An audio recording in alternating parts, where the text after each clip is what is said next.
Ladies and gentlemen, it is my pleasure to welcome our special guest, legendary drummer, Jaimoe. Thanks so much for joining us. I'm very glad to be your guest. Thank you so much. So, how do you define Jaimoe? Who is Jaimoe at heart? A musician who wants to make people happy by playing the drums. I've made myself pretty much happy, but I still got a lot of growing to do, and I guess that'll go until I die. I just want to do it so that everybody else feels comfortable with it, and I don't have to necessarily critique it. I mean, critique it in terms of, as they would say, selling out, but just make things so that people will accept them as a way to do everything. And the biggest part of that is you got something you really love, and you can't seem to get it to go, nobody will catch on to it, then you need to take another look at it, because it's just not being presented right. So you should be happy with what you're presenting and trying to get everybody else to join along. Yeah, but what else Jaimoe is other than that, I don't know. Johnny Johnson is Miss Helen Johnson's son. I'm only Johnny Johnson to the people that I've graduated with in high school, pretty much. And that was 50 years ago. What music did you first fall in love with? Jazz. As in, I'd say jazz in terms of what my band is called, Jaimoe's Jazz Band. The reason it's called Jaimoe's Jazz Band is because the jazz is American music, and it has to do with whether it's hillbilly, or whether it's a bunch of guitars sitting around strumming and singing songs, or whether it's big band or whatever. It's jazz music, because that's what has been created in this country. There's a lot of different flavors that's put in it that came in here from everywhere else it came from in the world. American music is truly jazz music, improvised music. When I was a kid, there was this lady, Miss Totsy Blair. It used to play the radio from New Orleans when we would be playing ball in the street. We'd be playing ball, and she'd be sitting there crocheting, watching us play, enjoying it, and she'd have the radio blasting. And she'd have like WWL, WNO, WNOE, WWYLD. From New Orleans, there was a lot of music being played on the radio back then. This is like 1950 and 55, 56, 53, 54, 55, 56, when all this stuff was going on. She'd be playing the radio, and there was a lot of people. What really became popular music, which basically what it is, it's only popular because a lot of people listen to it. People think that pop music is, like cereal or like something that is not up to this or not up to that. Popular music is just music that people play more than maybe others when they're sitting around washing dishes or cleaning the house. That's what they're doing. So what has been called jazz, I would say that personality of music was the first thing that made me want to be a jazz musician, a musician, period. You toured with Otis Redding. What did you find him to be like? He was a jazz musician.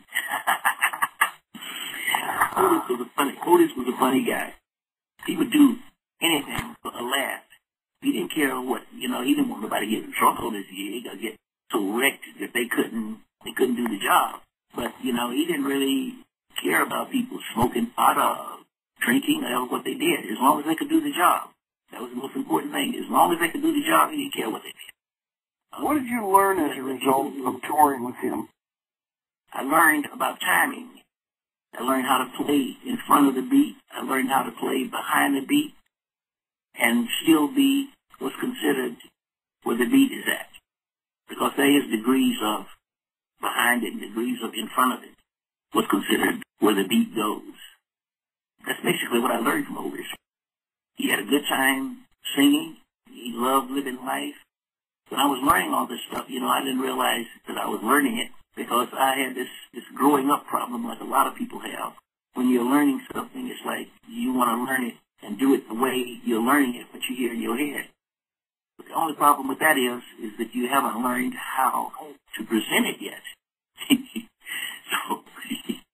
So that's the biggest problem with that.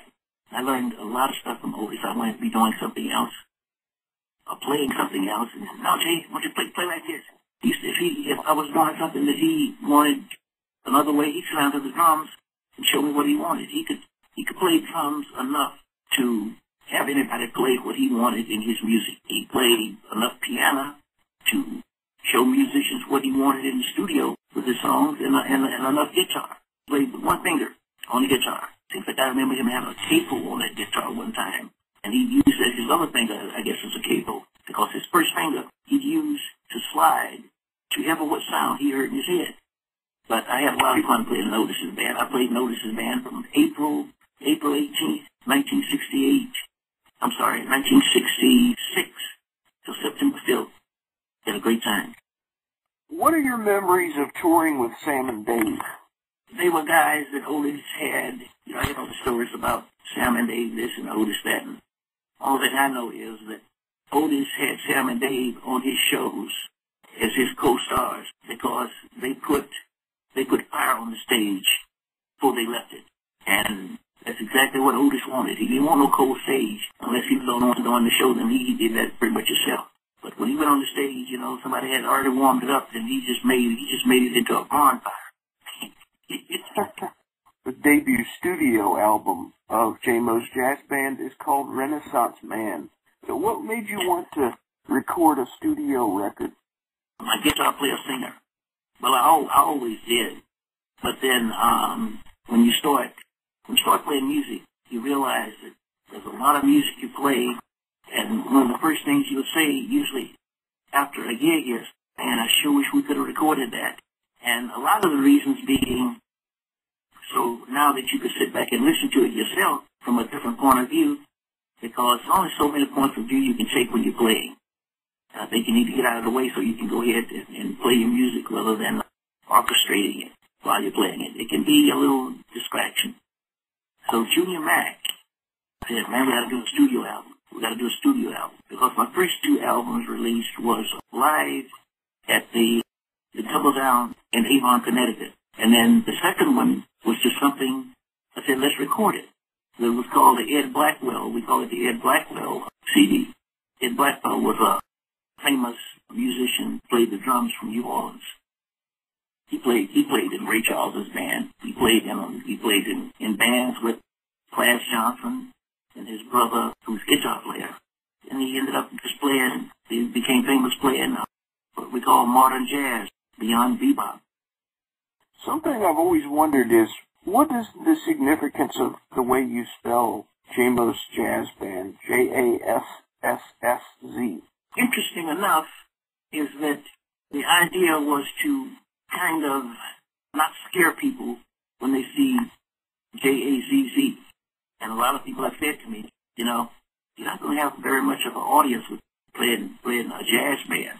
And I said, well, I guess the band will die then. I said, because jazz is an American music.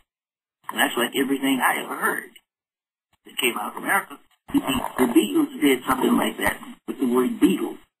The first time I saw this word, my wife used to say, you want to say ass? Why don't you just go ahead and say ass? I said, I don't want to say that word. That's not what I'm looking for. So when Wynton Marsalis was on, well, the Ken Burns documents that was about New Orleans music and that early New Orleans music and jazz, because not just New Orleans, but they were all over the place playing that music. One day, or one night, because she used to come on every night for about 2 weeks it did. One night, there was these guys on the street and they were doing something, and they had a bass drum. And on the bass drum, it said Jass. And I went, well, I be damned, look at that. And one of the first things I did was I filmed it, and then I ordered the CDs later on to show my wife that that's interesting enough right there to me, that I want to spell the word like this when the word was originally spelled like that, which I had no idea anything about. I've never heard anybody use that term before. I wouldn't say that's where it came from, but it just certified that it was going to stay that way. You mentioned earlier Junior Mac. He wrote a lot of the songs on Renaissance Man. What do you like about his songwriting? Well, I love his songwriting, but the reason that we have a lot of his songs is because he was the only one that had songs. Junior Mac has been playing quite a while. He's not any discovery or anything. Junior Mac has been playing music a long time. He was a computer operator for about 25 years, and he got laid off. So when a job became available, he decided he liked playing music, and he never went back to doing that corporate thing. He's a great songwriter. He's a great person, number one. Great songwriter, a great guitar player, great person, man. And he has observed a lot of things, and basically that's what he writes about. He can see something going down, man, and be careful you don't have a song come in about ever what that is. Because the cat knows a lot about life. He sings in a choir at his church, a men's choir. Where I think there's only a guitar, bass, if that's a bass.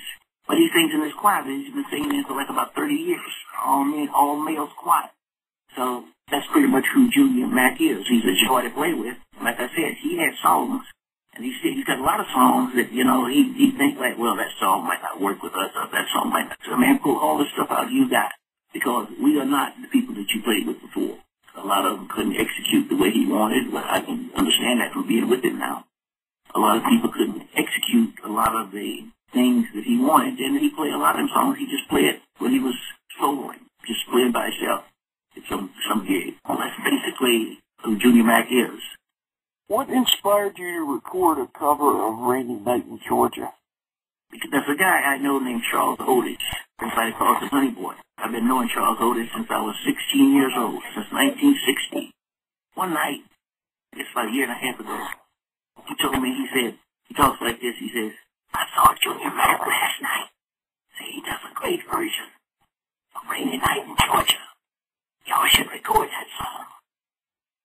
And I went, oh yeah? He said, yeah, y'all should record that song right away. No, okay. So when we went in the studio to do the album, it's like, okay, we're going to do Rainy Night in Georgia. What we were going to do, Rainy Night in Georgia, is just one of the songs that Junior had been playing, and he played so well.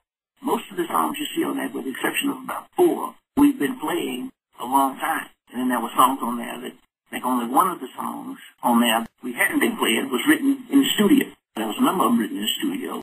Dave Stoltz's song on there was written in the studio. And Reggie Pittman's song. Tell us about the song on there, Hippology, that was written by Bruce Katz. I wanted to do that tune because I did that tune one time when Bruce was in Ronnie Earl's band. Ronnie's a guitar player. Bruce was in that band. And I did a session with Ronnie. Gregory sang some songs on that album. Mark Quinones, the percussionist from the Allman Brothers, played on it. Hank Crawford, the saxophone player, the late Hank Crawford, played on it, and I played on it. Bruce had this tune, and he was concerned about the drummer, Pierre, who was the guys from New England, they play a little different swing than they do in the rest of the United States.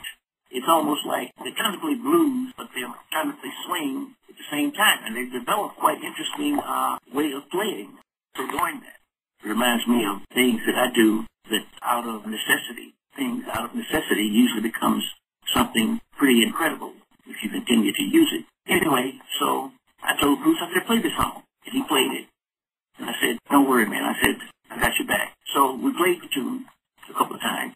And then one day the day that Hank Crawford came in to do the session that he was going to play on was that and a couple other songs, Tom Dowd, who was producing the session, said, why don't y'all run with that tune while Hank is here? The Hippology. So we did. And the interesting thing is, the way we had ran that tune down was one thing. We ran it down once while Hank was assembling his alto. And he said, okay, let's try one. I think in one take, no more than 2 takes, we had it. But the minute that we did the introduction, maybe about 4 bars or something, and then the theme, and the minute that Hank hit a note, everything about that song changed. Everything changed about that song. It was good. That just shows his mastery of playing songs.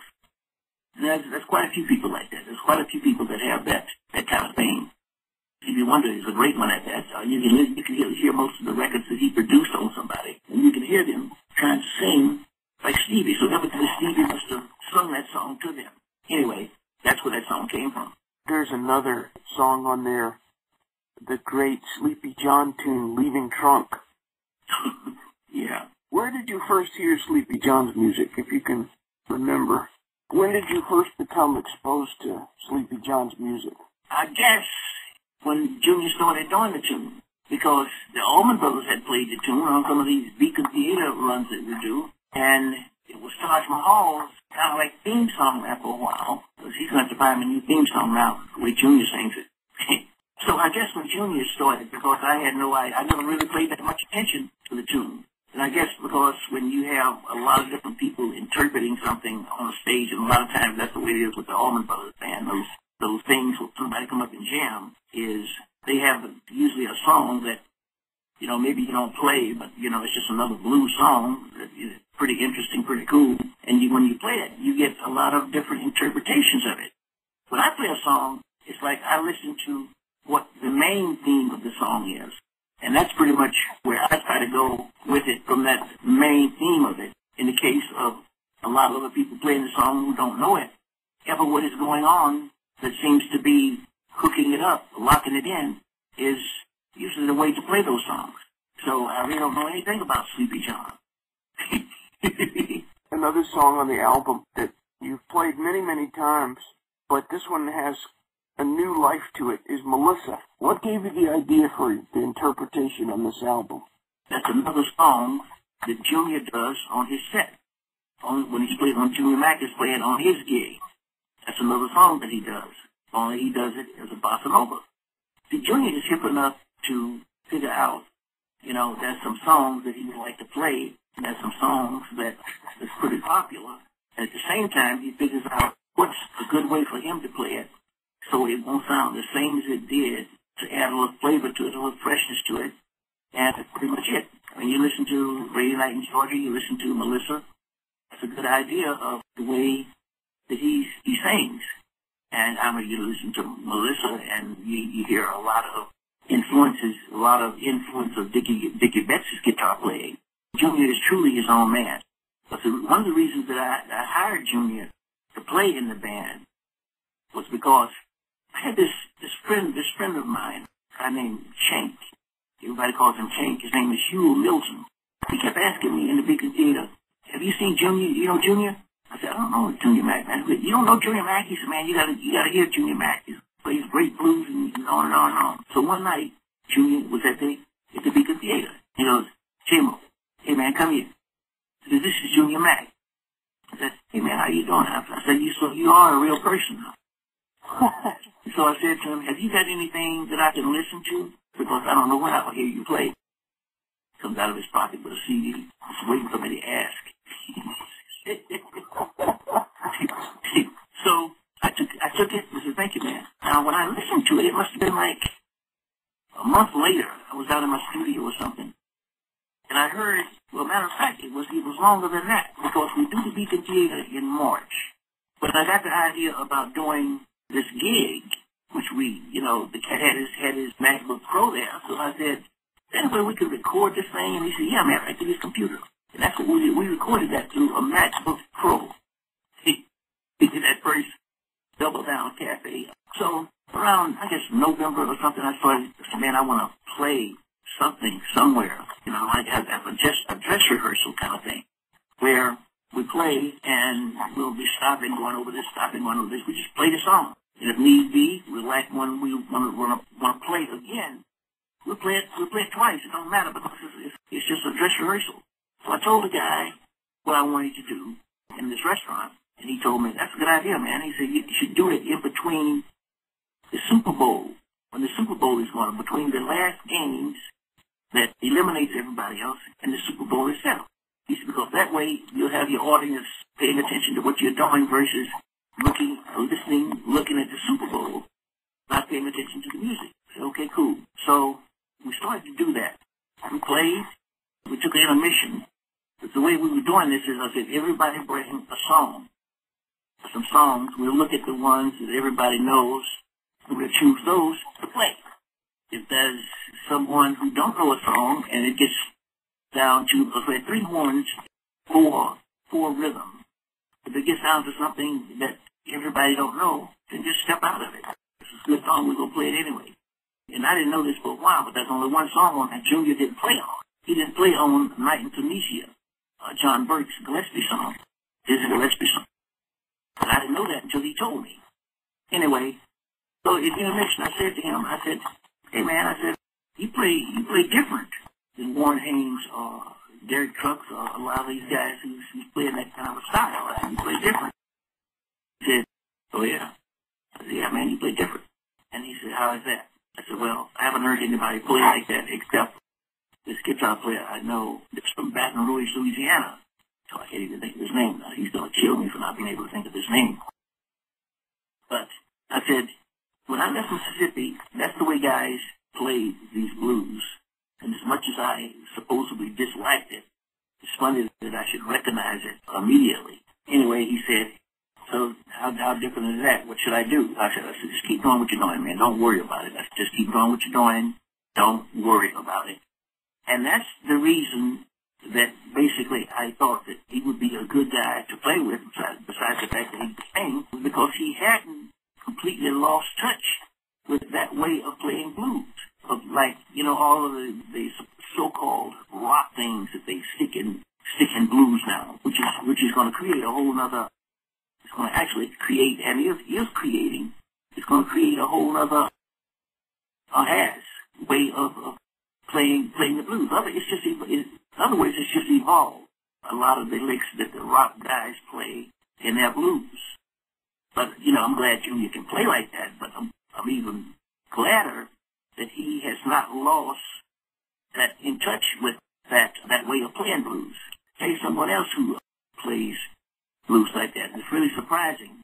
And it's so funny because when we're on the stage playing, you can have a Whoah. Usually it's Warren Haynes and Derek Trucks and who else it is. I don't care who it is. Susan Tedeschi plays like Junior Mack. She has retained that lesson because basically that's what you learn when you start playing those kind of blues, except for those people who don't, who is impressed by what's going on with it now, and hopefully later they dig back far enough to see where it really came from. Susan plays that style. When everybody else is on the stage and she takes a solo, everybody plays them kind of rock solos and stuff. She plays stone, old-fashioned blues, man. And she can play that shit, man. She can play it. So when you're playing music, whether you're with the Allman Brothers or you're with your own band, Jaimoe's Jazz Band, what do you want the listener to get out of the experience? Is that music basically sounds good when you have people who appreciate it and love it versus people think that only certain things can work certain ways.